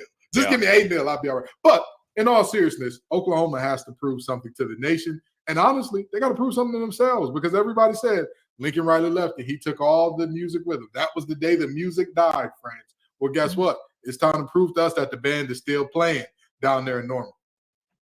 Dono, prove it to me. I'm going to go a little farther off the beaten path, because so many of these teams in big Georgia games State talked about it. Not quite. But I'm going to go with North Carolina. They are heavily favored in a tough place to play. They're on the road at Pittsburgh, and I know Pittsburgh is off to a worse start than anyone expected at 1-2 on the year. But North Carolina, to me, at number 17 in the country, undefeated, covering a 7.5-point line. It's not going to be a cakewalk for them, favored over a touchdown up there in Pittsburgh. And, you know, they have to show us that they can play consistently well if they're going to try to climb inside that top 15 after this week. And, you know, they had a little bit of a rocky game against Appalachian State. As Drake mentioned, they give every Power 5 every year trouble, but some people were a little bit down on North Carolina after that. I think they have an opportunity if they can win comfortably on the road against Pittsburgh, because any ACC fan knows that's not an easy place to win. North Carolina can really prove us that they belong in the top 15 this week. Guys, one of the teams that I still think needs to prove it, and I'm sure you won't disagree, that'd be the Georgia Bulldogs. You think, right? This has got to be the week they play a good team. This has got to be the week they have a big matchup, because they've been double-digit favorites, 20-plus favorites every week, even against South Carolina. And they struggle against the Gamecocks. They obviously beat the brakes off of Ball State and UT Martin. And this week, they get the mighty UAB Blazers. That's that SEC schedule for you. Georgia has not played a prove-it game yet. And at this point, what do you need to see, Kenton, from the Bulldogs moving forward? Because they get Auburn in a couple weeks, Kentucky, Vanderbilt. I mean, this schedule up and down is one of the easiest in the country, especially for an SEC squad. Well, in the words of a light-skinned young man with cornrows from Canada, I need to see domination, badness, combination. I need to see all of those things from Georgia. I need to see nobody come close. I talked about this with Notre Dame in terms of if they lost to Ohio State this week, if they went forward and dominated, they'd be just fine. With Georgia, you're looking for a team that has to dominate. They cannot have – Georgia's prove it is not one game. They have an entire season. They've got to prove it every single week, because all of the teams that we thought were going to be good on their schedule. Joe Milton, Bazooka Joe. It is a bazooka, but guess what? Bazookas have a large explosion radius, meaning you don't have to hit your target directly. Just get in the area. And unfortunately, close don't count in football. So, yeah, Bazooka Joe is a very fitting nickname there. But in all seriousness, this Georgia team has to show up and show out every single week. They can't take a week off and all of a sudden UAB sneak up on them and surprise them, because let's just say that was to happen, right? Mm-hmm. Let's just say that is to happen. They lose to maybe one or two of these teams that are, mid at best. Do they get into the playoffs? We haven't seen a two-loss team get in the playoffs yet. So why would Georgia be the exception? No. And so Dono, let's go through the next couple of games for them. So UAB, obviously a win. At Auburn, they'll be double-digit favorites. They'll win that game. Kentucky at home, double-digit favorites. They win that game. Vanderbilt on the road, double-digit favorites. Not till you get to that game against Florida do they really get what some would call a test. Florida got jacked by Utah. Then Missouri at home, double-digit favorites. Then Ole Miss at home. That's when things might get interesting. You already mentioned how Tennessee and the end of the year with Georgia Tech are both games that are disappointments. There is maybe one game on that schedule where Georgia's not favored by multiple scores. Dono, I just don't – this schedule's not preparing them for this schedule should not keep them from Atlanta, and it certainly shouldn't keep them out of the college football playoff. This is Bush League. Yeah, I mean, Georgia's been so bored. I don't know why their players are always in a hurry to get everywhere. They're racking up all these speeding tickets. I think that's the big thing. They have to show us they can honor the speeding limits. No, guys, Dono, no. Georgia, they haven't been challenged to this point. We don't know if Carson Beck is a big-time quarterback yet. There's so much we need to see from this team. This man said the Athens Police Department is the only team that can beat Georgia. So far, only one can stop them. Only one thing can stop the Dogs. That's the law enforcement. Oh, yeah, I think, Dono, you hit the nail on the head with Carson Beck. It's like, do we buy or sell on him? It's too early to tell for that guy. They took care of business against UT Martin and against Ball State, but South Carolina, they really struggled in that game to the point where there was a spot in after halftime, actually, where South Carolina had a 62% chance to win that game. I mean, they were not just squarely in it. They were in control for a portion of the game against Georgia between the hedges. And now, again, they don't get tested against UAB. They might not really get tested the rest of this season, depending on how good Ole Miss looks down the stretch. Maybe Tennessee can put it back together. But to me, I look at Georgia and I see a team that I think, all right, I mean, yeah, they're not as good as they were last year or 2 years ago, but they could walk to a college football playoff appearance with how down. I mean, we talk about how down the Big 12 is. Guys, give me one dominant team in the SEC. Can anybody tell me but at the same time, give me the dominant force in college football. We are missing a big dog through the first few weeks. We are missing the team you go, shoot, they've proven it so far, and they look legit week in and week out. Florida State could have been that, and then that Boston College game. Maybe Texas could be that, but they were almost tied with Wyoming in the second half. I'm waiting for the team that says, all right, we're them, and I don't see it yet. Kenton, Dono, do you disagree with that? Have we seen somebody rise above the crop here? I mean, with all due respect, and I know that people are going to look at me crazy when I say this because they haven't played anybody so far, but you can only play who's in front of you. Yeah, the boys with that big block M on their helmet have looked like gods amongst men. They have destroyed everybody who has defensively especially, yeah, for sure. I mean, defensively, offensively, nobody has come close. And I think that that's the most interesting thing about it, because we all know Harbaugh's not a defensive coach. Like, as much as you think of his teams as physical in the trenches, that's where they're going to win the game. He was a quarterback. He is an offensive mind that doesn't get the credit because his offensive mind works in a way that he draws up a trap and an ISO that look exactly alike and are going to get your 3 technique way up the field in order to make that thing work. Sorry to get so deep in the X and O's on you. I have no idea what any of that means. Yeah. Don't worry about it. You ain't the only person. But the reality is very simple. I think Michigan getting Harbaugh back is much bigger than most people think it is. And I think that team is the bullies on the block this year. It's just that they haven't won a chip yet, so people can't give them the credit. And they haven't played anybody and it goes back to my point. I do believe Michigan is a college football playoff caliber team. They beat Ohio State this year. They probably run the gauntlet in the Big Ten. But to this point, they haven't played anyone. Who is a team that has played somebody and won a big game and then has just dominated and taken care of business? Again, I think Florida State's a team you make the case for until the Boston College debacle. So, I mean, give me one team, and maybe it's like a Miami who's kind of hidden down there still that has beat Texas A&M, beaten a Power 5 squad. Dono, I don't know yet who is going to be. Like, if I had to pick a national champion today, maybe Michigan today. Yeah, I think today it might have to be. But again, what have they shown me this season against legitimate competition? They will. They haven't yet. I think it's made these first 3+ weeks a lot more fun, right? Because so many years we go into it knowing like, hey, a lot of years you can predict your top 4 before the Alabama, season even starts. Clemson, Ohio State. But this year it's like good luck. And I also think it's, and obviously, the super conferences haven't been consummated yet, but with all this talk about conference realignment and super conferences, it's great to see like that the SEC hasn't been looking that great so far. But it's just interesting, right? For the college football storylines, and the ACC has looked a lot better than expected. And a lot of folks think they're kind of being left behind in the super conference race. So I'll enjoy it while I can, because are we going to be having the same conversation 4 or 5 weeks from now? Probably not. I think we're going to have a better idea who the superpowers are. But for right now, I'm enjoying it. What if we see a Florida State, Penn State, Utah, and Texas college football playoff? All 4 of those teams are squarely in the conversation right now and have the schedules to do it. If Georgia slips against 2 teams, they already have a bad schedule. They're out. Bama already, it looks not good. I don't see anybody in the West going to the college football playoff.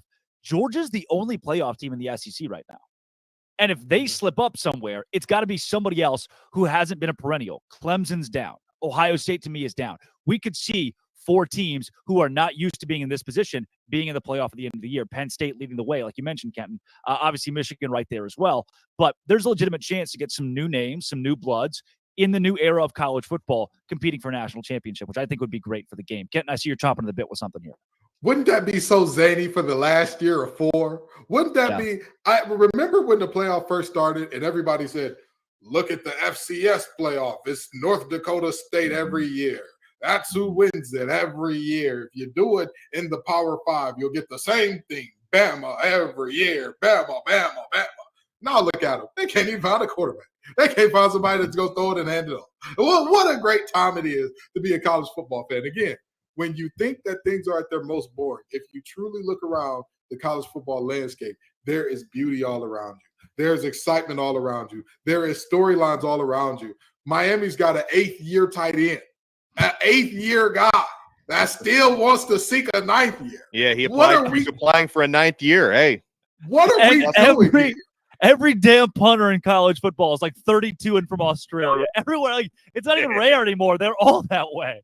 And let me tell you something. We got more Aussie punters than anybody could have ever imagined. A rugby game doesn't see as many Australians punting that thing as we've got in college football now. But it's the nature of the beast. It's fun. It's exciting. Look at how many matchups we're getting. We're quarterbacks are going to their old teams. You got Brennan Armstrong headed to Virginia tonight. You've got Phil Dracovic, who I believe Pitt plays Boston College this year. I could be wrong there. But you've got multiple quarterbacks.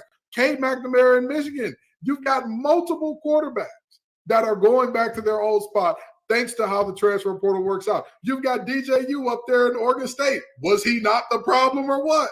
It's so many great storylines. And so if you want to ignore that because there is not a top dog, you're missing out. The loss is all yours, brother, because there's a lot of great football going on right now. And we haven't even, there are more viewers than ever. Deion is certainly a big part to thank for that. And again, Kenton, you missed one that's huge for Washington State and Oregon State. They're playing for the Pac-12 championship, the Pac-2 championship this weekend right now. And so that's added a different filament to this as well, where we see a new era of college football that is yet to begin. We know it's coming, but it's yet to begin. It's our last year of seeing the game as it has been for the last couple of decades. And speaking of the new era, they're talking about potential relegation between the Mountain West and the Pac-12 or the teams that are left. You know what I mean? In the words of Tupac Shakur, all eyes on me, because there's going to be a lot of eyes on potential relegation, especially with super conferences forming, where all of a sudden you get a tier 1, tier 2 thing, or you get the group of 5 becoming the tier 2 where y'all can bump up. You win, you get in the playoff, you could bump up, worst team bump down. How would that affect college football? There's so many exciting storylines going on that, again, if you're saying to yourself, well, Deshaun Watson ain't walking through that door, so this ain't as fun. We don't got a Jameis Winston and Kelvin Benjamin, so it's not as fun. Well, we don't. If you're saying that to yourself, you're wasting your own time. That's on you. Every year is not going to have a Reggie Bush and a Matt Leinart. That's not going to happen every year. Enjoy what we've got while we got it, because this is a special time in college football. 100%. Guys, we definitely have to get into one of the wildest parts of the game every week. That's the coaches that could very well get fired any given week. But first, Dono. Well, first, you got to get in on the action at FanDuel, my friend. Snap into NFL season with FanDuel, America's #1 sportsbook. So many college games, great games on the slate as well. And right now, new customers get $200 in bonus bets guaranteed when you place a $5 bet. That's $200 in bonus bets, win or lose, when you place that $5 bet. So if you've been thinking about joining FanDuel, you hear us talk about them every week, there's no better time to get in on the action than right now. The app is so easy to use. There's a wide range of betting options, including spreads, player props, which are so much fun, over-unders, and more. So visit FanDuel.com/lockedon and kick off the NFL season. FanDuel, official partner of the NFL. Guys, who needs to update that LinkedIn this week? Because I'm looking over at Oklahoma State and Mike Gundy, who just lost 33-7 to South Alabama. And a reporter said, Mike, how did your 3 quarterbacks, he's been rotating 3 quarterbacks. They said, how did your 3 quarterbacks, how did they grade this week? And Mike said, they were all pretty good. 33-7 to South Alabama. Mike Gundy has waved the white flag. He's given up, and he's ready to go. That LinkedIn is not only being brushed up, he has completely revamped that thing. Mike Gundy is my hottest seat this week. Dono. Well, I mean, you got to look at Josh Heupel at Tennessee, right? I mean, after do you? Listen, man, if trends continue like this, that team didn't tackle. They look pretty light, and I don't want to take away from Florida because that was a big win for Florida. But that's one of those where it's like you can praise one side and also bash the other one a little bit. That was a pretty eye-opening loss there, guys. And listen, I've said this before on the show, and I'm going to say it again. Depending on how this Saturday night plays out, I'm just saying Dabo Swinney, if he knows how to use a computer, he might want to start sprucing up that LinkedIn profile if things don't go very well for him at home against Florida State this week. Well, if he does, and Kenton, I don't mean to interject too much before you roll in for yours. If he does, Baylor might be calling. What a cultural fit between Dabo Swinney and the Baylor. But he could go there, doesn't have to worry about NIL, doesn't have to worry about the portal. He can go 8-4 every season, 7-5 if he really feels crazy, and live out the rest of his career at the private Christian university. I'm not sure that Baylor will fire Dave Aranda at the end of this year, but oh my gosh, you get 8 home games and go like 3-9, which is what they're on track to do, then that's going to go very poorly with the administration. And this team won the Big 12 championship Sugar Bowl a couple years ago. A lot of coaches in college football will set the standard.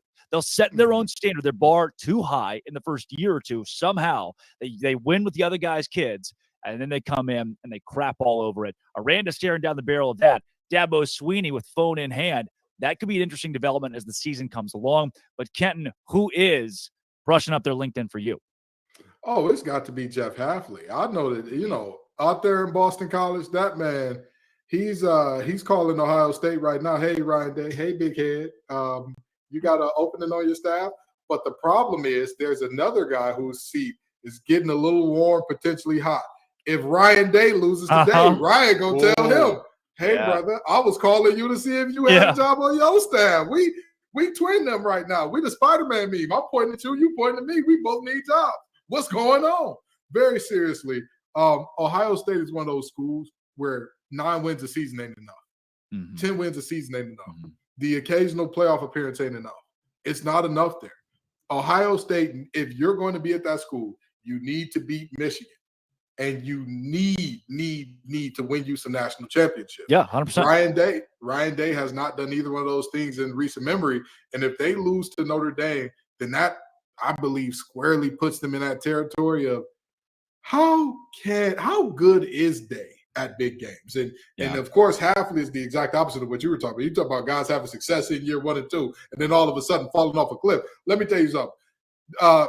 Hafley has been free falling since the day he took the job. The man has been struggling since the day he's looked in over his head. He has sold everybody that he's talked the talk. Every year he's the winner of ACC Media Days. People hear him and they get jacked up and say, "Oh man, he's gonna be great this year. He's gonna be something special this year." 3-9, 4-8, 2 wins. That's just what it's looking like. Yeah. I mean, and there are free falling coaches like Jimbo Fisher who had it was a good year. He had a Final Four finish, I think, in the COVID year that everybody's kind of thrown away. Well, I'll give him that, but mostly for him, it has been a lot of bad. He didn't have to set his own expectation. A&M fans were going to set that for him, and now he is square. He's got to get fired. I mean, he's got to get fired at the end of this season. And guys like Brent Pry, who we don't talk about a lot at Virginia Tech, he is likely done at the end of this year as well. Another one of the big ones that I circled, though, that we haven't mentioned on the show, Tom Allen at Indiana. 10-win Indiana, we're all excited about how this team's been so bad for a long time. Reminds me a bit of Matt Campbell, just less tenured, where it's bad program, tough to win. You did it early on. You show people flashes of what the program could be. And then if you can't finish the job, Dono, you're going to have to go. Yeah, no, it's tough. And I'm glad that, you guys brought up a couple of others like Hafley. It's like at the same time, I don't know what the expectations really are there with the way things have been going at Boston College. But then at the same time, it's like all those boneheaded penalties at some point that reflects on coaching. And like if they'd committed a few less penalties, they might have just upset Florida State last week. It's like the state of things there. So it's crazy. Yeah. Ken, are you still firing Butch Jones? Because last week we really went after the man. Let me. I'm trying to be civil about this. I don't want us to lose our clean rating. Butch Jones, don't fill out a LinkedIn. Don't update your LinkedIn. Oh, no. Go retire, brother. Go retire. You have made your money. You have done this for a while. You have done this at some huge programs. You have signed yourself some major contract. Your kids don't have to work if they don't want to. Go be a great dad. Be a family man. Be a family man, okay? This ain't you. This ain't you no more, Butch. You don't have it in you. You don't have the stuff. I'm sorry, Butch. It's over. It's done. It's done. People talk about what is the standard at different programs. Arkansas State has perennially been at least middle of the road, if not better, as a group of 5 team. And you got there and getting blown out so bad, you're crying on the sideline. Brother, I'm all for supporting people's mental health. I'm all for understanding these athletes and coaches as whole human beings. And sometimes what a whole human being needs is time off from their job. And sometimes the job is a little too stressful. And this job is a little too stressful for Butch. So Butch, go home. Go sit on your porch.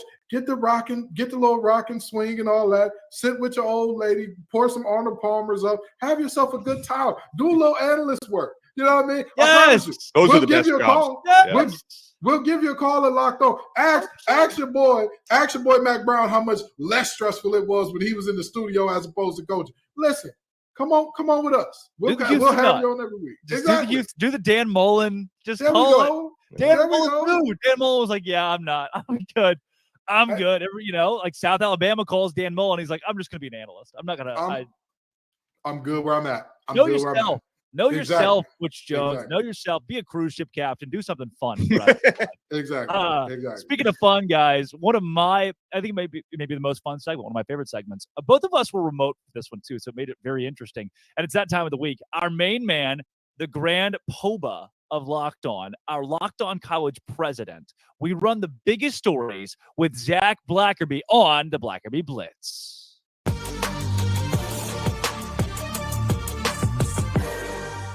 Donde SL Blackerby Blitz. It's right here on Locked On College Football Kickoff Live.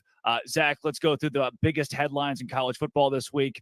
Oh, no. Guy makes big hit on the sidelines. Travis Hunter takes a cheap shot. He had a lacerated something, and Deion said, don't try to kill a guy. What do you make of this whole deal? Yeah, I mean, I love that Deion's standing up for his player. I love that Deion Sanders was the first guy out there to get into the face of the guy that hit him. I mean, as a coach, you got to make sure your guys don't do that. I mean, I know that was a very emotional game and both sides made it super personal, which I love. It was incredible and people bought every second of it. The highest viewership of a college football game so far this year, freaking Colorado State. It's wild. At midnight, yeah. Yeah. I mean, so the passion's there, but as a coach, you've got to make sure your players don't do like stuff that can actually hurt people. Like I get doing whatever it takes to win the game. But man, Travis Hunter's a big part of what this team does. So I'm really, really interested to see how it moves forward. But as far as the hit itself, there's no place for that. It doesn't belong in this game. It used to be here. 20, 30 years ago, you could probably get away with that. Old school football. Today, for the better, we have taken that out of the college game. Sure. Zach, Nick Saban, as I'm sure you are very upset about, took odd shots from Lane Kiffin that weren't supposed to be shots, where Lane said, hey, he demoted his defensive coordinator. Just, you guys didn't know that. What did you make of the whole Kevin Steele, who a lot of Auburn fans know, this whole Kevin Steele deal? Yeah, Kevin Steele, I think, was a good defensive coordinator at Auburn. I think he was a good defensive coordinator when Auburn hired him away from LSU. There was excitement throughout the program. I'm surprised Kevin Steele's not working out at Alabama because the main thing he did at Auburn was he said, okay, we're going to play base and we're just going to be better than you. And if he could do that at Auburn, I feel like you should definitely be able to do that at Alabama, where the corners are consistently better when you have better pass rushers and linebackers that can cover so much ground. I don't think he's a great scheme guy, but I think he's a great motivator and he's a really good recruiter. That's why it worked at Auburn. So I'm a little surprised it's not working at Alabama, but also Nick Saban's under more pressure now than he's been in a hot minute. And that's saying something with the amount of pressure that he's built up at Alabama. So I guess I'm not super surprised, but I did think it was a home run hire when they added Kevin Steele this offseason. Pretty odd that it took an opposing head coach to alert the media that a guy had been demoted on Saban's staff. Don't see that every day. Zach, relegation is a new fun word we've learned this week in college football about how maybe Cal and Stanford to the ACC and then sometimes the AAC. And then, I don't know. There's a lot going on with it. I think the Big 12 should be relegated to the FCS. We call it a day. I don't know about that. I mean, relegation's a fun topic until you get into the details of it. Mm-hmm. And when you get into the details of it, it's like, there's no way this can work. There's no way that unless every D1 school gets together and creates an organization separate from the NCAA for football, it can't happen. And we all know that's not going to happen. No, it's not. Relegation would be it works for the Europeans in their soccer deal, but not for. But it's set up for that. They 100%. Built it with that in mind. I don't think you can do that with something that's already created. Couldn't schedule for it. You can't. You can't schedule a year. 6 months in advance. There's no way to do it. Do want to give a big shout out to the Dartmouth family, Buddy Tevens family, legendary college football coach, winningest all time at Dartmouth, multiple Ivy League championships, who passed away after a bike accident. So heart goes out there here on the Blackerby Blitz. Zach, and in other big headlines across college football. This is the big one. Auburn and A&M. Who wants to lose this week more? Yeah, hopefully A&M wants to lose more as I cover Auburn. But no, we're going to learn a lot about the SEC West. I mean, the SEC West traditionally is the best division in college football, and with Alabama and Ole Miss playing, and Auburn and Texas A&M playing, we're going to learn a lot about the division that's not the best division in football this year. I don't think. I mean, it could be proven wrong over the course of the year, but yeah, I mean, this game, it's about, I think both Hugh Freeze and Jimbo Fisher, they have pressure on them in different ways, right? Hugh Freeze wants to say, okay, I made it back to the SEC after being in the wasteland that was Liberty for so long. And Jimbo Fisher wants to stay here, right? Jimbo Fisher's got the moniker of being maybe the most overrated, definitely the most overpaid coach in college football. And he's got an incredibly talented roster that's not that good of a football team. Are they better than Auburn? I don't know. We get to learn that on Saturday, but it's going to be fun. I think there's a lot of storylines about this game that impact a lot of things. Because look, if Jimbo Fisher and Texas A&M lose to Auburn on Saturday, there's no way he survives this year. There's no way. That's Zach Blackerby, the Blackerby Blitz. Zach, thanks for joining every week. Hey, love you a long time, buddy. I love you too. A lot.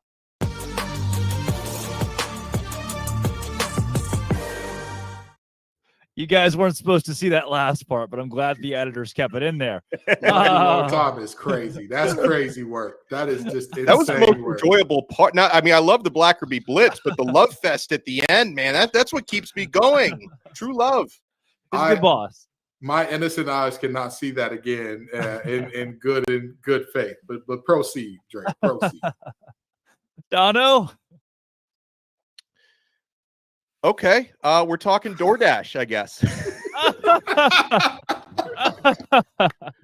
I'm so happy that we've partnered with, you know what? I have a love fest with DoorDash. If you love the convenience of getting what you want right to your door, with DoorDash grocery delivery, you can stock up for the week or order last-minute cravings conveniently. That's usually my go-to. You've trusted DoorDash to deliver your restaurant favorites, and now you can also get we're not supposed to be a DoorDash. I don't even know what we're doing here, but I want to talk about DoorDash anyway. You can find the best in your neighborhood and support your local economy with each and every order you make. Get 50% off your first DoorDash order up to a $20 value when you use code LOCKEDONCOLLEGE at checkout. Limited time offer, terms apply. That's 50% off up to $20, no minimum subtotal, and zero delivery fees on your first order when you download the DoorDash app in the App Store and enter code LOCKEDONCOLLEGE. Don't forget, that's code LOCKEDONCOLLEGE for 50% off your first order with DoorDash. Oh, nicely done, guys. We've hijacked the show today. The editor is going to be so happy in post. Look, as long as we're all having fun, right? We're getting fired. In the words of Beyonce, kill a light, somebody get fired. It's nice working with you guys. I've enjoyed it. Let's for the producers, it's personal. This is personal for them. It's been an honor playing with you, gentlemen. Oh, guys, this week we don't have locked on bets because here's what happened. They won. They finally won a bet on our show, and they hung it up. They know when to leave the blackjack table. You got to know when to hold them, know when to fold them, and they have folded this week. Though I hear they were very high on Georgia State last night. Those guys were. And they covered, right? They did cover the blocked out. They got that one right. Too bad it wasn't on the show for them to count. But we will give ours here, our best bets of this week. Dono, give me your A1. What is your level 18 lock on College Football Kickoff Live? Oh, I try to dig deep for these guys. And one of the big things that I look for as someone who not only enjoys playing the spreads, I like to check weather reports. Okay. Now, this one was an obvious one for me because I cover Miami. Miami's going to be playing tomorrow afternoon in Philadelphia at the Link against Temple. They're going to be having like a tropical cyclone that's going through. So assuming the game actually starts as scheduled and they're playing through potential torrential downpour at 3:30 p.m. Eastern time on Saturday, I'm looking at the over-under 46.5 between Miami and Temple, which was 50 as recently as yesterday, which means the sharps are going way in on the under. I'm still comfortable taking under 46.5 just based on how the weather's going to be, because that's going to affect yards after catch for both teams. That may affect catching footballs. It's going to be a run-heavy day, I would imagine. And with those new clock rules, that's just going to give less time to score more points. So I'm going to go under 46.5 Miami and Temple. The real KG. What say you? I'm going to make this easy because me and Donald both being a little lazy this week. We go with games that we are covering, that our teams are playing in. I'm going to take NC State over Virginia. I believe the line is 9.5 right now. Let me give you a fun fact about Virginia. Under Tony Elliott, their average score when playing a Power 5 opponent is 31-15 their opponent. 6 of their last 10 games. Have we talked about him getting fired, by the way? Here's the thing. With everything that happened with the tragedy and all that, I think that bought him another year, whether Virginia fans like it or not, whether we like it or not. You kind of can't. Like, It's a tough situation. And Virginia's known to give coaches very long leashes. For my women basketball fans out there, Tina Thompson was there thinking it up for a hot minute. But that's neither here nor there. The reality is this is a team that is dead last in the ACC in total offense, dead last in the ACC in total defense. And somehow an NC State team that, while they have their flaws, is in the upper half of the conference, is only expected to beat them by 10? I think not. I think that this one, NC State handily covers that. And that is my level 18 lock, baby. All right. I got a couple of them here. I am privy to FanDuel. It's my favorite. It's how my Saturdays kind of peel back the curtain. So I do the Baylor football pregame show. And after I do the show, I have about 2 hours between Baylor kickoff, between that and Baylor kickoff. So I go to FanDuel and I do an extensive research on these games. But all through the week I'm doing research, but I'm playing them on Saturdays. And this week I've already circled Florida State -2. Look, guys, we've mentioned. I don't think Florida State wins by double digits, but they definitely win this game. But by the way, Drake, sorry to interrupt you, but I'm looking now at Florida State -1.5. So that's closed up even more. Yeah. Yes. So has NC State Virginia. It's down to 7.5. Take it. Wow. Take it. That's free money. Yep. What are we doing? I mean, at some point, Vegas has to lose, right? And it is uncanny. You would be a madman to say, "Oh yeah, Vegas has no idea what it's doing." I mean, if the lines are always so close, I don't know how they do. I don't know how they put it together. So you got to learn which lines to and to not play. So I know a lot of people are on Clemson right now. I'm going Florida State -2. Until they really show me that they can't keep up with a legitimate Power 5 team, I'm going Colorado. I'm going to ride Colorado. 21.5 is too much. They might lose this game by 17. They might win this game as well. I'm going Colorado plus 21.5. Ole Miss plus 6.5 is on my card.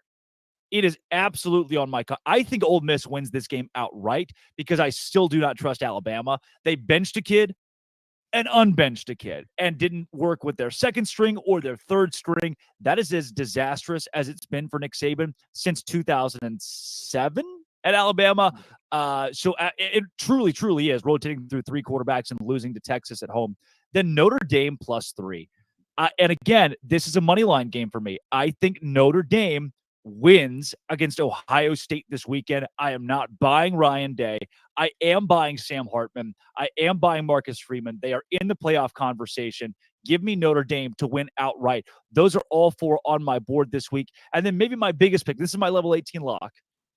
Did you know the BYU Cougars just went on the road, OTR, to an SEC opponent in a night game and won over Arkansas, KJ Jefferson? And they are 10-point dogs against the Kansas Jayhawks this week. What are we doing?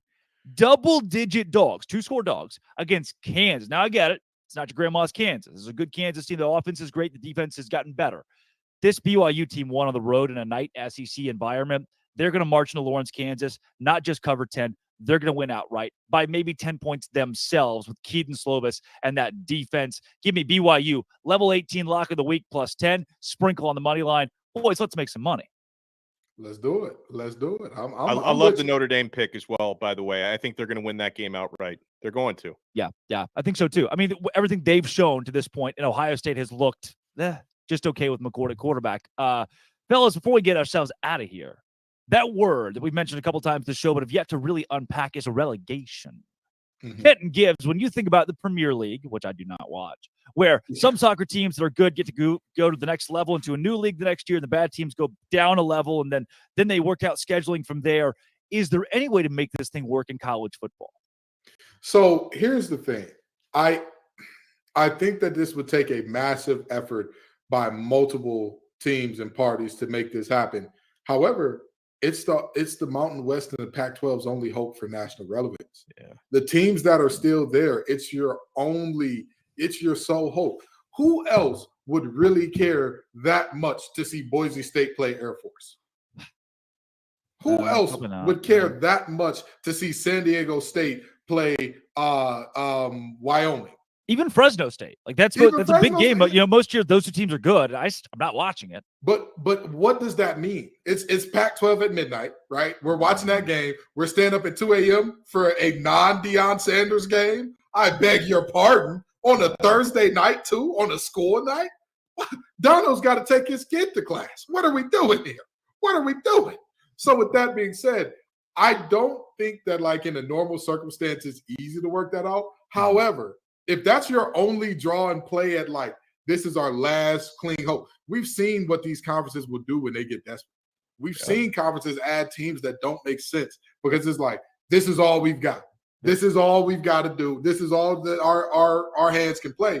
And I think that relegation system would make it immensely more interesting over there, regardless of who's playing. Because now you're not just playing, we're not just talking Fresno State versus San Diego State for who's going to win the conference championship. We're potentially looking at Wyoming and not BYU, Wyoming and who's a bad team out of the Mountain West? Help me out here. Oh, wow. Nevada. Wyoming and Nevada or UNLV Nevada for who gets put into that second tier. Now we're talking. Now, even though that game is not going to be enjoyable to watch, you want to watch it because somebody's going to get relegated and somebody's probably going to get fired because of their relegation. Yeah, Dono, you same wavelength here?